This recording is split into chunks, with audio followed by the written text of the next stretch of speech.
Le Seigneur soit avec vous.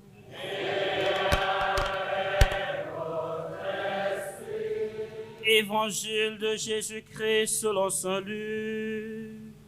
Gloire à toi, Seigneur. Au cours du repas chez un chef des pharisiens, en entendant parler Jésus, un des convives lui dit: Heureux celui qui participera au repas dans le royaume de Dieu. Jésus lui dit: Un homme donnait un grand dîner, et il avait invité beaucoup de monde. À l'heure du dîner, il envoya son serviteur dire aux invités: Venez, maintenant le repas est prêt. Mais tous se mirent à s'excuser. De la même façon, le premier lui dit: J'ai acheté un champ et je suis obligé d'aller le voir. Je t'en prie, excuse-moi. Un autre dit: J'ai acheté 5 paires de bœufs et je pars les essayer. Je t'en prie, excuse-moi. Un troisième dit: Je viens de me marier et pour cette raison, je ne peux pas venir. À son tour, le serviteur rapporta ces paroles à son maître. Plein de colère, le maître de maison dit à son serviteur: Dépêche-toi d'aller sur les places et dans les rues de la ville, et amène ici les pauvres, les estropiés, les aveugles et les boiteux. Le serviteur revint lui dit: Maître, ce que tu as ordonné est fait, et il reste de la place. Le maître dit au serviteur: Va sur les routes et dans les sentiers, et insiste pour faire entrer les gens, afin que ma maison soit remplie. Car je vous le dis, aucun de ces hommes qui avaient été invités ne profitera de mon dîner.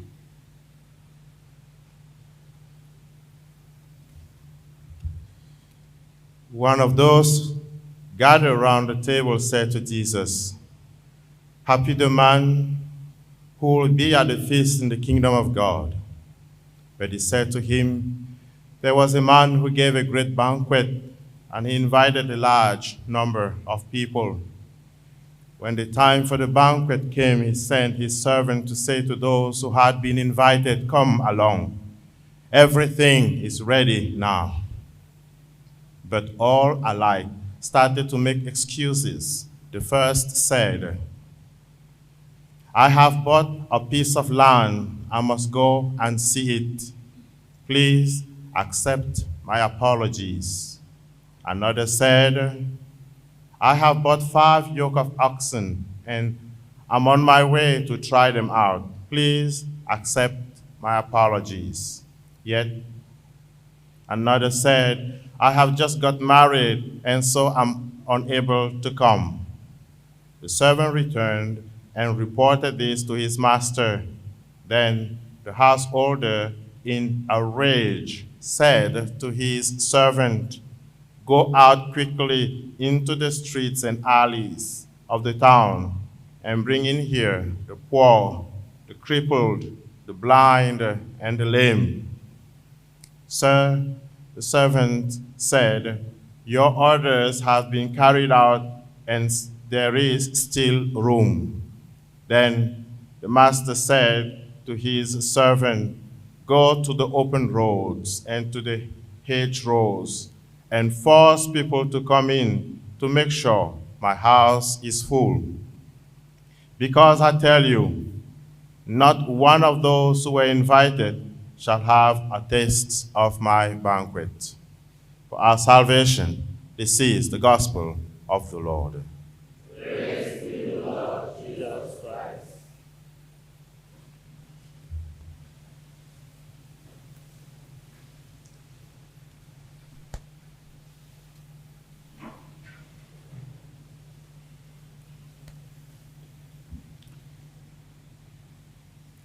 Compelle entrare.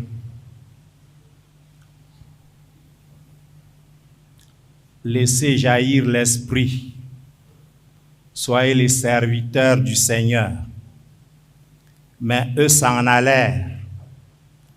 Qui a son champ, qui a son commerce, pour ne pas parler des lunes de miel et autres.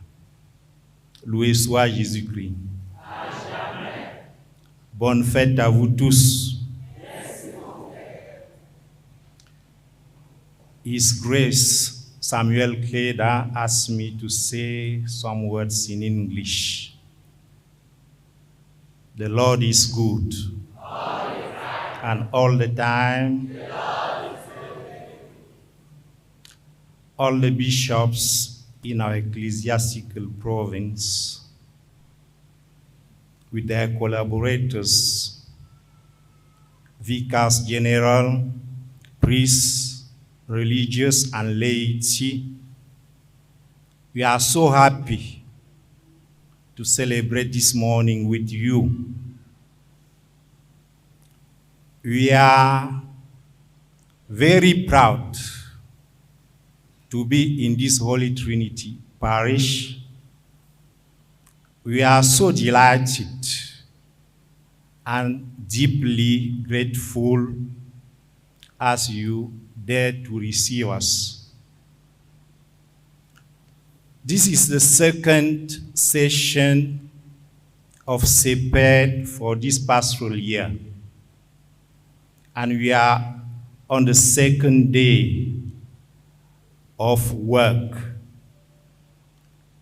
We thank God so much for the work already performed. We'll go on today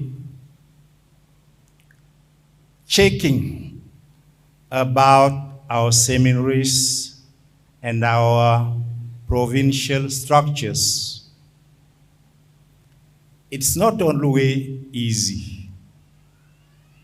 Somehow, like what we've just heard in the Word of God. Hier, dans la première lecture, Saint Paul s'extasiait sur la profondeur de la sagesse, de la science et de la grâce de Dieu. Car tout est de lui, en lui, par lui et pour lui. Et il nous invitait à glorifier le Seigneur pour les siècles des siècles. Et il nous rappelait fort à propos que les dons et l'appel de Dieu sont sans repentance. La méditation de ce matin, vous nous l'accorderez, ira dans le prolongement de cette grande perspective de Saint Paul. Qu'il s'agisse des dons reçus de Dieu ou de son appel à entrer dans son royaume, un double problème fondamental se pose. Nous nous trouvons toujours des excuses, des expédients, du dilatoire pour ne pas répondre à cet appel ou pour mal user de ses dons. L'autre aspect, c'est que nous nous encombrons. Nous nous encombrons tellement qu'à la fin, nous restons accrochés aux dons et nous ne voyons plus le donateur. Il devient donc difficile de répondre à son appel. Il devient difficile de le servir en laissant jaillir l'esprit. Nous dirons un petit mot sur les excuses dilatoires et expédients pour ne pas répondre à l'appel de Dieu. Nous nous arrêterons aussi pour considérer certaines décharges dont nous nous alourdissons et qui nous empêchent d'aller de l'avant pour le servir et répondre à son appel. Nous l'avons entendu dans l'Évangile. Le Maître est si généreux qu'il a tout préparé et il veut accueillir dans la joie de son royaume tous les invités. Mais ceux-ci ont des champs à essayer, des paires de bœufs, des mariés à couver. Ça nous rappelle une certaine discussion que les pères évêques ont eue hier. Là, il ne s'agit pas seulement d'invités venant du dehors.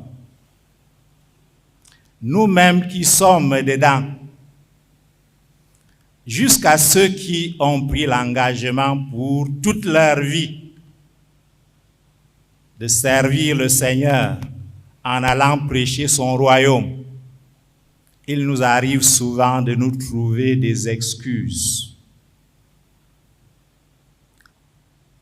Ce qui semble le plus important, c'est la tablette ou le téléphone portable en main, la télé, la voiture et tous les autres biens.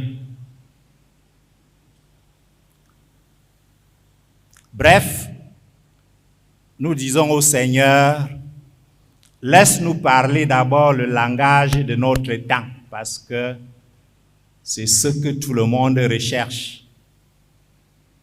Et une formule à court dans notre société. Tout le monde fait ainsi.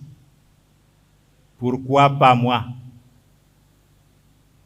Je me rappelle une catéchèse où nous évoquions cela et nous terminions la catéchèse en disant, si certains parmi nous pouvaient se dire, même si tout le monde fait ainsi, même si tout le monde vole, même si tout le monde est corrompu, même si tout le monde est méchant et répond au mal par le mal, s'il ne reste qu'une seule personne qui ne prend pas cette voie, ce sera moi. Que ce serait beau. Nous avons déjà plus ou moins évoqué, avec le premier aspect, certaines des charges qui nous encombrent. Il faut satisfaire la famille. Il faut satisfaire les bien-pensants. Si moi je veux me comporter comme un bon prêtre, un bon religieux, une bonne religieuse, si moi je tiens à rester absolument fidèle à ma vie chrétienne, les autres vont se moquer de moi. Il faut que je mêle un peu d'eau à mon vin.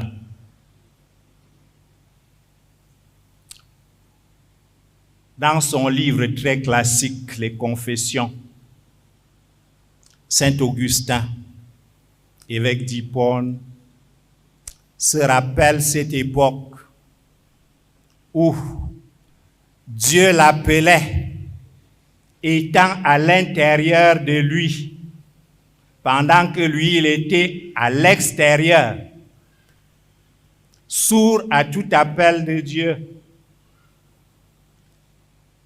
Et il dit, il passait son temps à se jeter sur ces choses qui n'existeraient pas si Dieu ne les avait pas créées et ne nous les avait pas données. Elles sont bonnes. Mais si on oublie le donateur pour se contenter de façon égoïste, avec cupidité, uniquement des dons, il y a quelque chose qui ne va pas. Heureusement, dans le cas de Saint Augustin, le Seigneur a su vaincre sa surdité. Il est sorti de là. Il a retrouvé sa foi chrétienne. Il est devenu prêtre et le grand évêque que toute l'Église vénère. Rappelons-nous ce beau texte. Si c'est la beauté des créatures, si c'est leur splendeur qui nous aveugle, considérons combien leur maître, leur créateur, notre sauveur à tous, est plus beau, est plus grand, est plus riche. Considérons tous les dons dont il veut nous combler. Que ces dons servent à construire le corps du Christ que nous sommes. Prophétie, enseignement et autres, comme nous avons entendu, que ce ne soit pas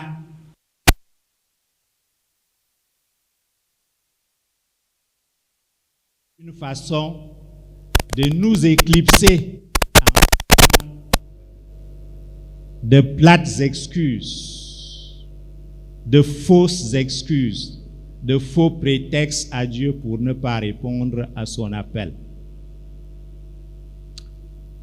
Nous terminons en considérant qu'il y a quand même des signaux positifs et des lueurs d'espoir dans les textes que nous avons suivis. Le Seigneur qui est bon fait des dons. Ses dons et son appel sont irrévocables. Et de fait, dans notre société, dans nos églises, nous trouvons des gens qui se soucient de l'alliance scellée avec le Seigneur depuis le jour de leur baptême, depuis leur engagement religieux, depuis leur ordination.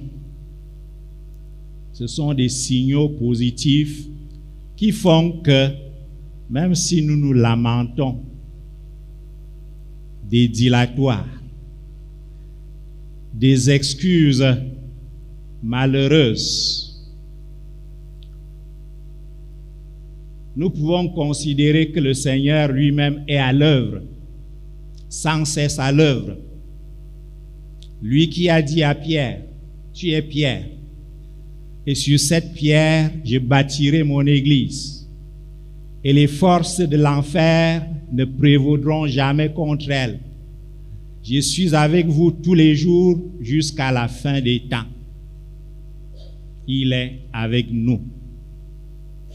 Faisons ce que nous faire comme créatures et laissons-le être Dieu. Réjouissons-nous, parce qu'à la fin, la salle de fête du Maître est remplie. Elle est remplie.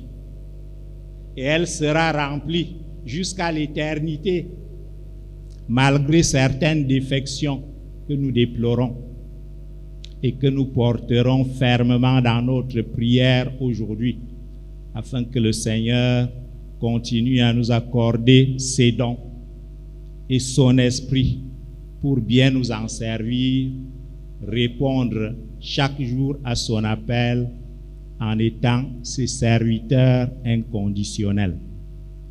It's all about gifts received from above, all about the vocation to enter the kingdom of God. But very often we find excuses not to answer, excuses as we misuse the gifts received.